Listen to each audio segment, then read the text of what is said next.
How many of you know who Joe Sullivan of Uber is? Just a show of hands. Anybody? Okay, a couple of you. Joe Sullivan was the CISO at Uber that ended up getting arrested and charged and then sentenced to probation and other things. Joe is actually a client of mine, working on his appeal. One of the things that I want to talk to you about is something that he and I and other CISOs, I don't know how many of you are familiar with the Professional CISO podcast. It's a great podcast. I highly recommend it.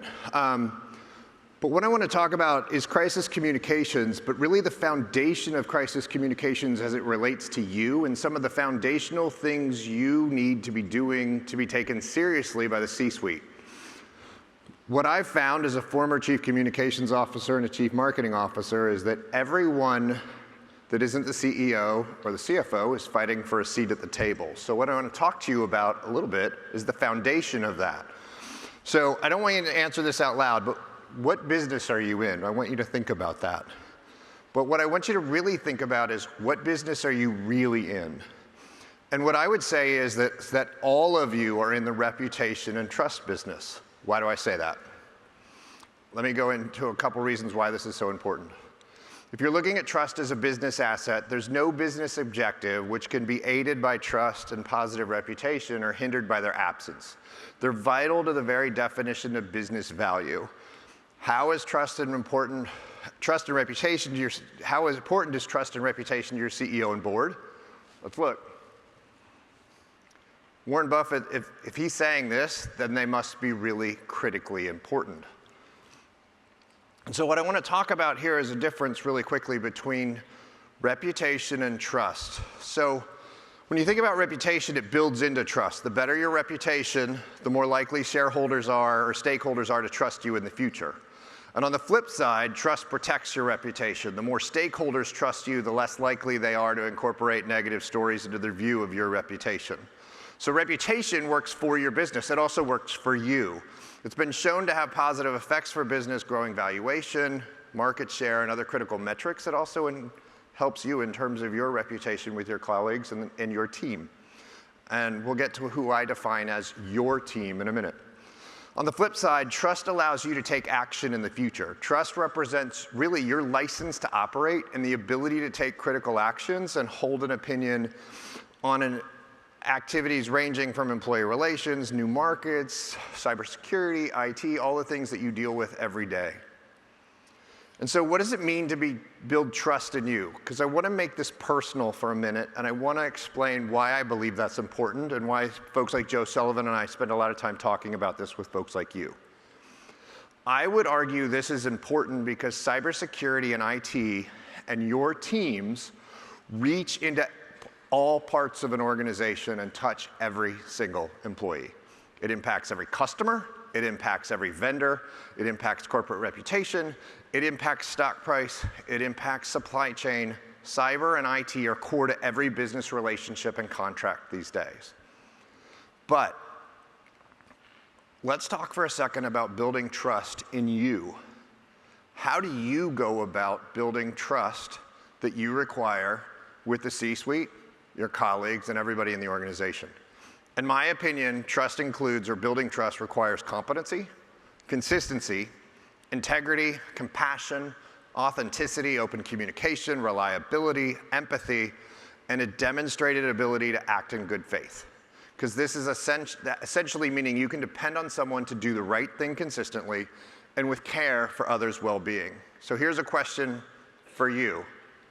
Do I trust you more if you're a business person first and an IT person expert second? Or do I trust you more if you're just an IT expert? If I'm the CEO, if I'm the board? Think about that question. So I would argue, what does this really mean?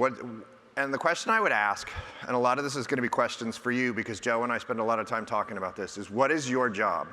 Is it to be the best IT person or CISO or CIO or whatever your title may be? Or is it to be a leader in the company? Are you lost in the weeds of zeros and one, or are you approaching your business, your company, holistically? Do you understand the business? And by that I mean, do you understand the impacts of your job on all parts of the business? Can you translate, for example, the business plan and the strategy into a plan and a strategy for your department, your directs, and every member of the team? Those are the types of things that I'm talking about when I'm talking about being a business person first and an IT person second. Can you state what the primary focus of your business is? You have no idea. I'm not a lawyer, but I work with lawyers every day. You should feel sorry for me in that respect. Most of them can't state the primary focus of what a business is other than to make money. Can you read a financial statement? Can you talk to the executive team and board in a language they understand, or don't take this personally? Do you speak Klingon? I mean tech speak, in a way that no one understands. And when we're dealing with crises, especially cybersecurity breaches, what we're finding is there is a huge disconnect between what the CEO and the rest of the C-suite understand and what the IT team understands and how they're speaking. And so putting that into business terms and being able to have that business conversation and then being the IT expert is really, really important. So the question I would ask is your job to stay within your scope as an IT person, or is it to understand how your scope impacts the entire business and to be a leader within the company? So let's talk about relationships, because this is key. Who's your team? Is it the IT or security team? Is it the CISO team? Or is it the executive team? If you're a CISO, or that's what you strive to be, guess what? Your team is actually the C-suite team. Are you spending time with them? That's one of the ways that you learn their business. Are you scheduling regular meetings with each of them to lay out your vision and provide updates on what you're working on that may or likely impacts and affects them? And are you asking them how you or your team can help them? Those are just some of the ways that you guys can be business people first, IT experts second. Let's go a little bit deeper. Do you have relationships with leaders of the other departments? Do you understand how your work impacts them? If there's a breach or a ransomware attack or a DDoS or whatever, do you understand how your work impacts the business? Do you understand? I worked with Clorox. Their supply chain was down for 10 weeks. The IT people really didn't understand, wait, this is impacting our stock price. They understood it at a very high level, but they didn't understand how all of these things actually flowed through. Do you understand how it affects public relations? Do you understand how it affects government relations, your regulators, legal? One of the things that I did, because I work with lawyers all the time, is wrote a piece about how lawyers and communications people can work better together, and I think it applies to you and all relationships in the C-suite. And what do I mean by that? Early engagement and relationship building with other departments is critical.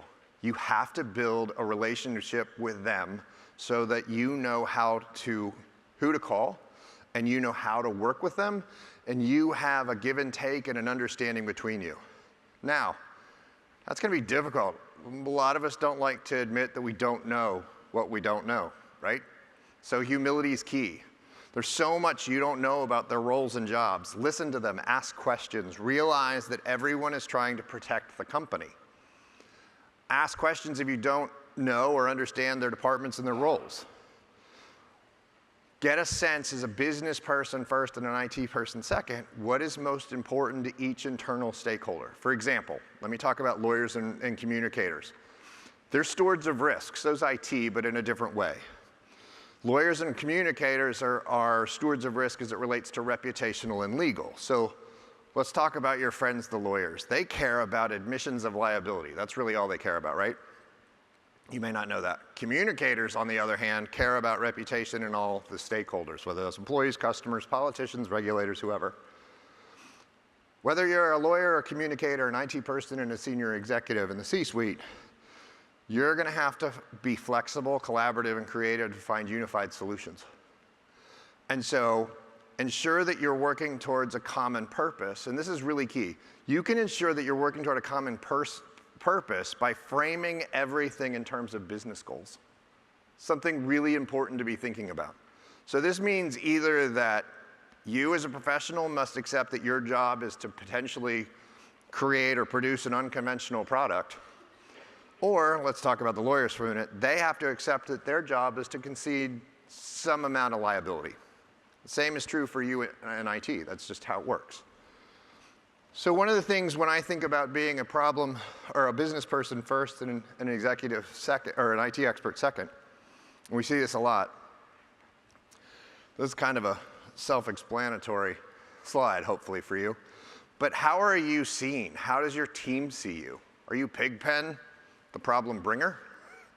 Or are you Lucy, who's trying to provide a solution? Are you always bringing a solution or a potential solution as you're working with everybody on your team in the C-suite?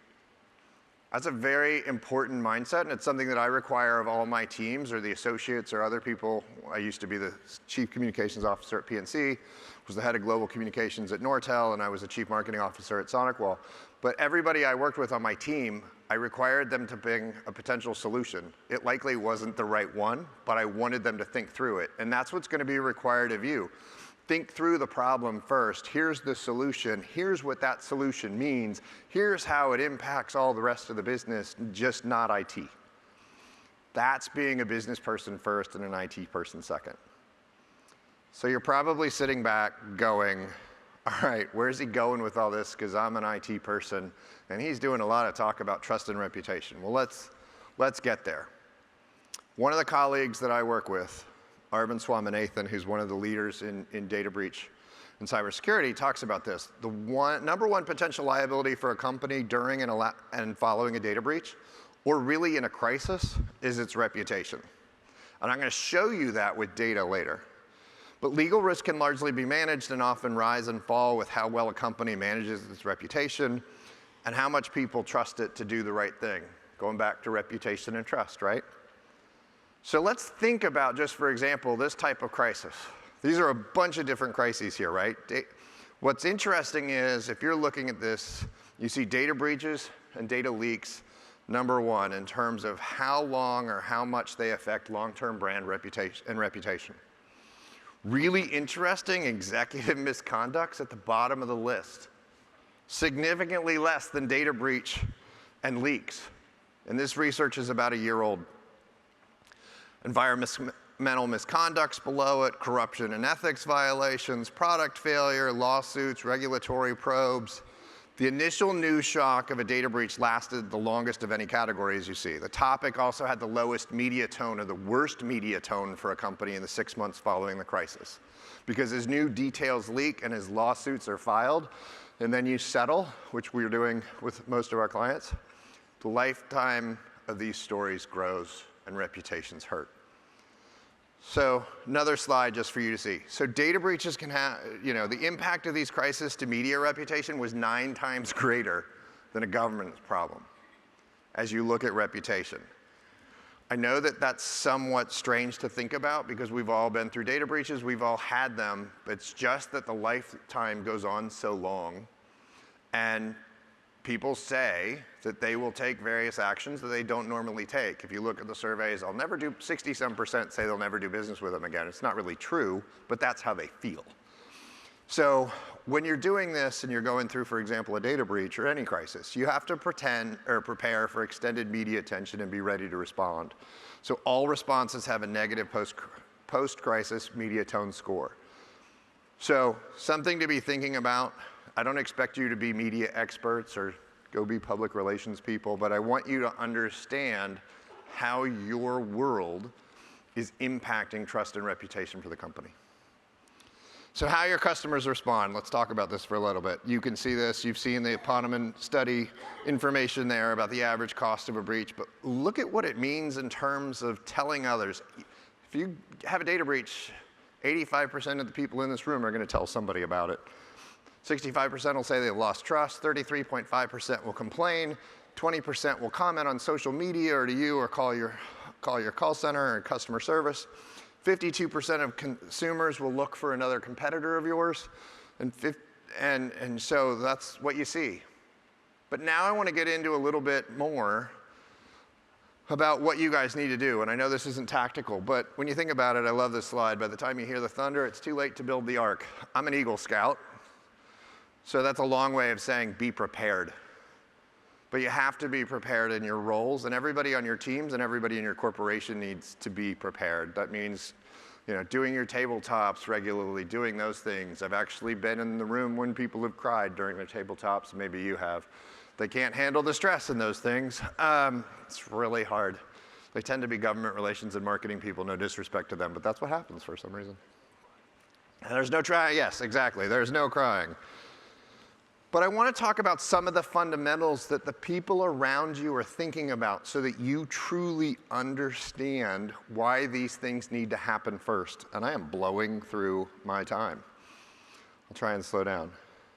Finding your North Star. This isn't something that you probably think a whole lot about other than fixing the problem when there's an IT crisis.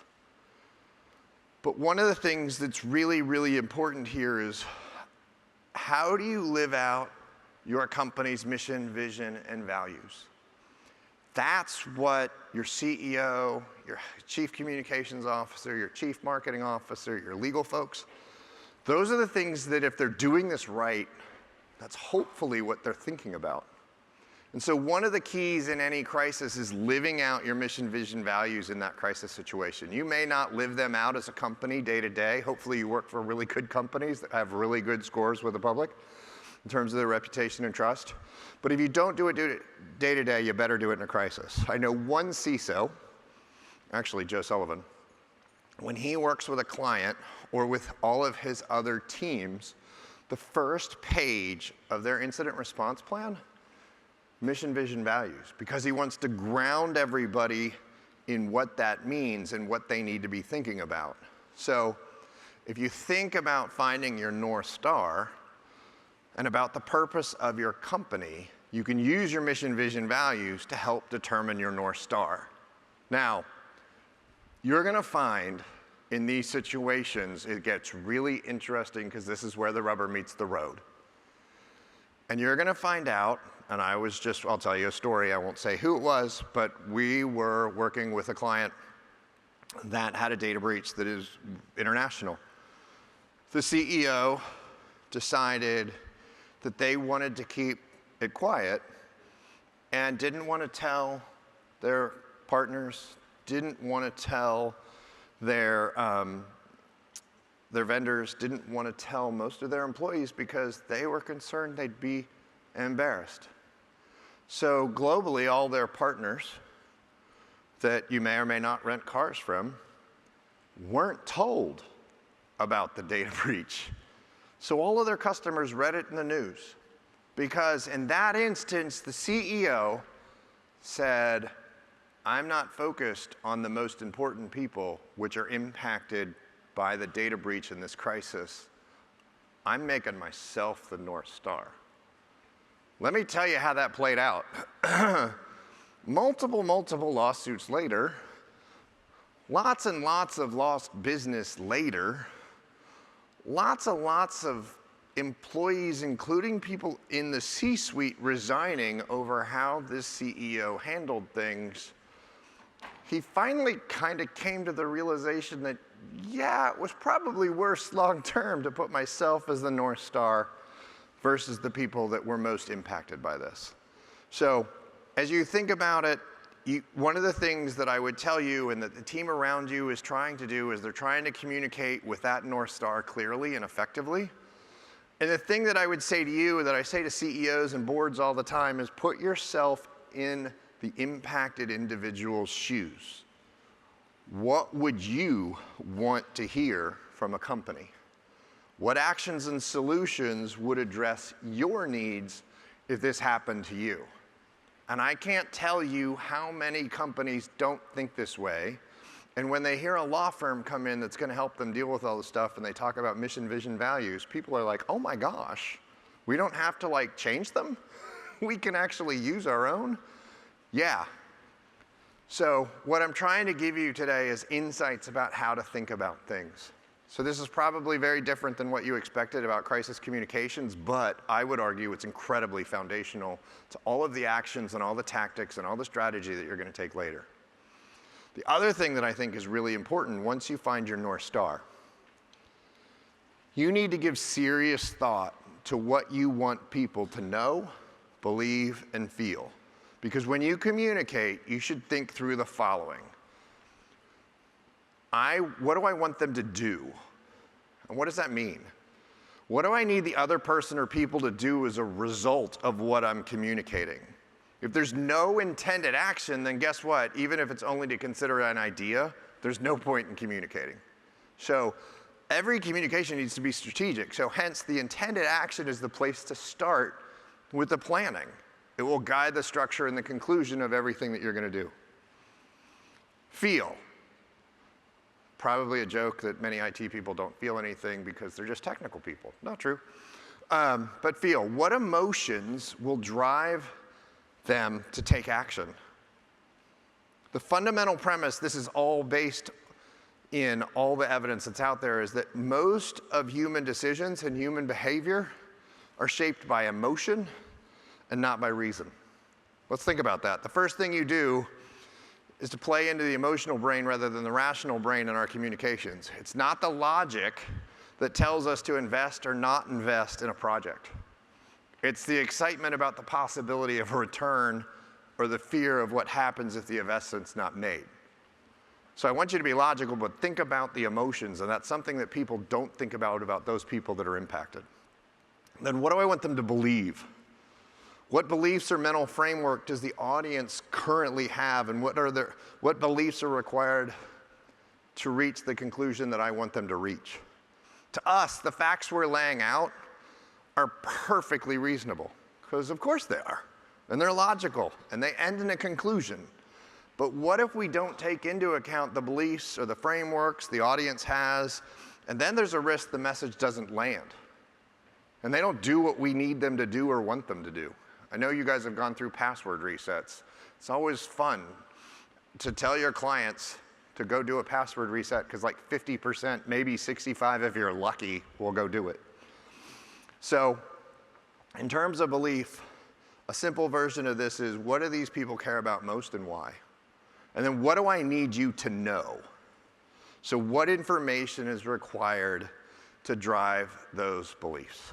The stickiest information usually isn't the fine points of the 30-page rigorous analysis, though that's surely in the appendix. More likely, it's the surprising fact, the interesting story that exemplifies the analysis, or the witty turn of phrase that lands most with the audience. So analysis is great, but 15 minutes will save you 15% on car insurance is what people remember. It's going to be my final slide. And this is actually really important, and there are about 15 of these, but I want to go through these. What do I mean by crisis leadership admired behaviors? So there are about 15 things. I won't give you all of them, but I'll give you some important ones.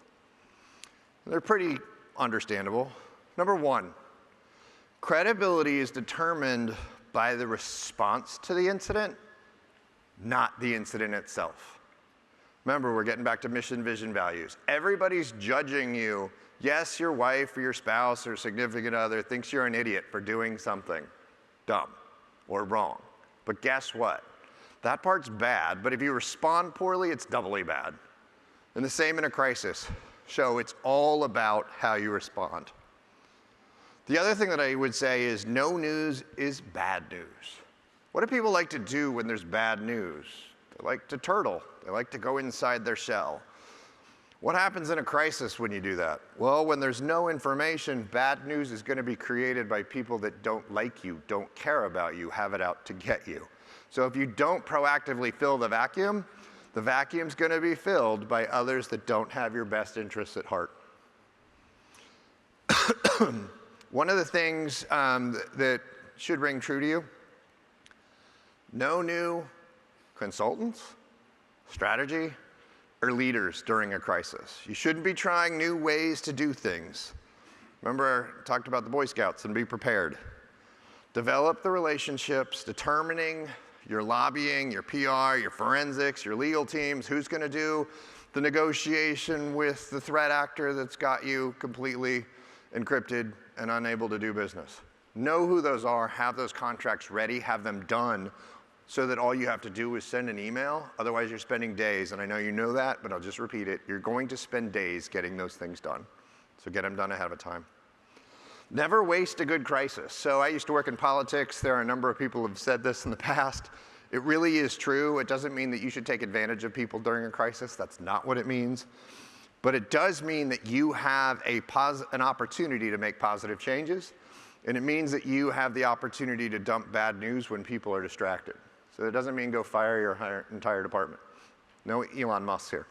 When you're thinking about your teams, do you think about indirect guidance and action, or do you think about directed action?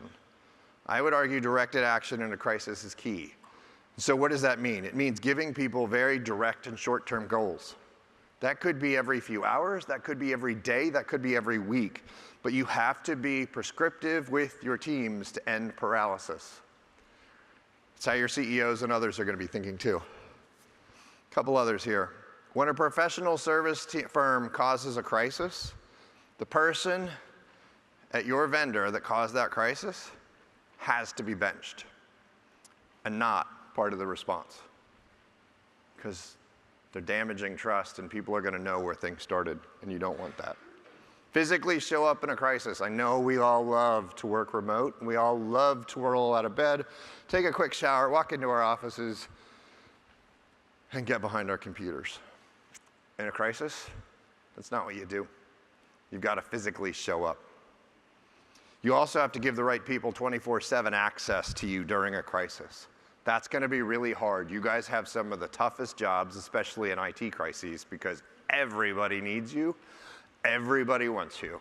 Suddenly, the chairman of the board knows your name. It's awesome. Unfortunately, you're not famous. At this point, you're infamous. But really showing up physically and giving those people the access, it's going to be tough. And you're going to need to talk to people, and that's where the relationships ahead of time are really important. They need to understand, either through the tabletop or getting to know you or over lunch or coffee or whatever, what's it going to be like for me during a crisis, an IT crisis or a breach or a ransomware event? Giving them that understanding is going to be really helpful to them and you, and then talking about what's the best way to interact.